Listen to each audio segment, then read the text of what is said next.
Desde hace meses, las FARC vienen preparando a sus hombres para el anuncio de mañana y lo que será el tránsito hacia la vida civil. Por esa razón, un equipo de Red Más Noticias, encabezado por Jorge Enrique Botero, viajó hasta las selvas del Caquetá para presenciar de primera mano cómo son los últimos días de la guerra. Atrás quedaron las noches de bombas y zozobras. Ahora, los sobrevivientes de la larga guerra tienen fija la mirada en el futuro. Estas armas que hicieron parte de su cuerpo durante años, a veces durante décadas, nunca más serán usadas. Somos movimiento, pero esta vez la guerra va a ser de ideas, más no de armas.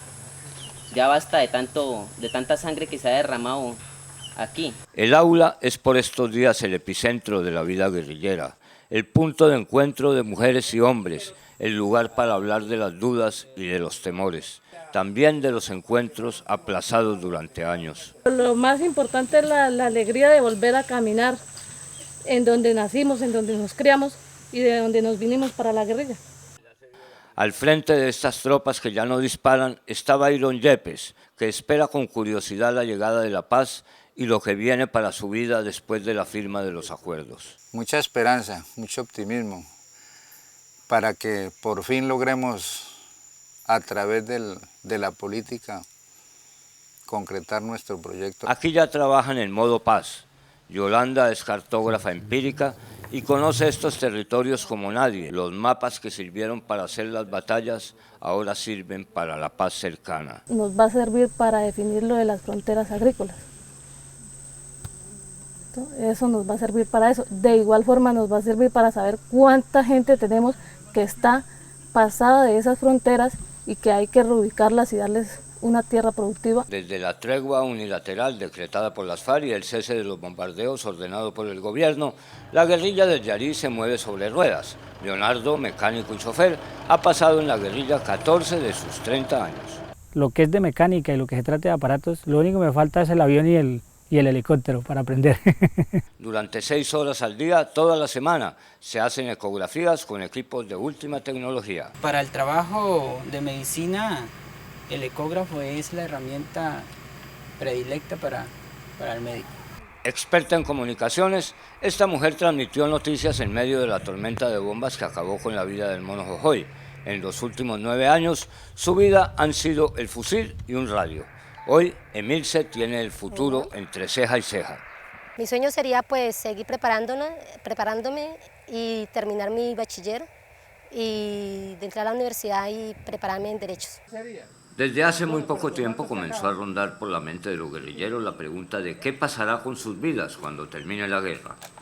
Con la inminente firma de la paz, sin embargo, este es un tema que aflora en las conversaciones cotidianas de estos hombres y mujeres que se aprestan a decir adiós a las armas. Mauricio, más allá de cuál sea la inclinación política de cada uno de los colombianos, hablo personalmente, sí creo que es muy emocionante escuchar que estamos en el último día de la guerra con las FARC. Si bien existe el ELN, existen las BACRIM, existe el EPL, hay otros factores del conflicto en Colombia. Las FARC sí son el grupo armado más grande que tenemos en Colombia. Y el último día, después de 50 años de guerra, creo que puede emocionar a cualquiera. ¿Qué hace que esto que nos están anunciando realmente se vaya a materializar y no falte tanto pelo pa'l moño como decía Timochenko ayer?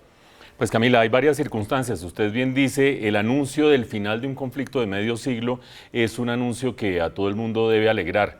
Sin embargo, hay que precisar que faltan un par de cosas. Ayer ya decíamos que hay unos temas por discutir, pero hay unas cosas operativas por desarrollar, Camila, todavía. ¿Por qué? Porque mañana habrá un anuncio sobre el cese al fuego bilateral. Habrá un anuncio sobre la dejación de armas, cómo va a ser esa dejación de armas. Habrá un anuncio sobre las zonas de concentración, que probablemente sean más cercanas a 20, 22, 24 que a las 70 que quería las FARC. Y habrá un anuncio acerca de cómo va a ser la seguridad de los guerrilleros. El que haya esos anuncios, con toda la pompa, con secretario general de Naciones Unidas a bordo y demás, no obsta para que falten todavía por discutir varios temas, entre ellos un par de ellos muy sensibles, un par muy sensibles, por ejemplo, cómo será finalmente la conformación del Tribunal Especial de Justicia, porque recordemos que ese tribunal va a ser casi que omnímodo a la hora de decidir a quién, cómo y qué clase de delitos termina seleccionando. Entre ellos, qué va a pasar con plata de reparación por parte de las FARC, una cosa muy importante. Entre ellos, el mecanismo de refrendación, además de otros 30 y pico de temas, pero digamos que ahí hay unos bastante gruesos. Pero fuera de eso, Camila, queda en el camino el plebiscito. ¿Por qué? Porque todavía el pueblo colombiano puede votar no en el plebiscito, y si la Corte termina definiendo que el plebiscito es vinculante y la mayoría de los colombianos votan no, el día de mañana no deja de ser algo simbólico, un símbolo muy importante, pero no deja de ser algo simbólico. Y le quiero decir algo para terminar. El punto más sensible que tiene a los colombianos divididos no es el acuerdo de mañana. Usted vio que incluso las reacciones del procurador eran, yo no diría que tibias, pues fueron las que él tuvo, pero no son tan sustantivas como las de otros tiempos, y las del presidente Uribe muy prudentes. ¿Por qué? Porque el grueso de lo que tiene divididos a los colombianos ya se acordó. Obviamente no todo está acordado hasta que se haya acordado, Mauricio, pero déjeme decirle qué es. Son las condiciones de justicia, son las condiciones de participación en política y son adicionalmente las condiciones de cómo va a ser la reparación a las víctimas por parte de las FARC, que no sea pintando escuelas. Eso está en el pasado y eso es lo que tiene dividido a los colombianos. Por eso, frente a mañana, los colombianos estamos más o menos unidos. Y porque yo sí creería que los colombianos, es decir, cualquier colombiano que le digan el fin de la guerra, que no se va a disparar una bala más entre el ejército colombiano y la guerrilla de las FARC, sí tiene que ser una noticia alentadora para cualquiera. Más cuando tendremos la presencia de Ban Ki-moon de Naciones Unidas, la presencia internacional apoyando este proceso, presidentes de otros países. Sí creo que en medio de todo lo que usted menciona, que es completamente cierto, sí es una gran noticia para el país y para el proceso. Así es.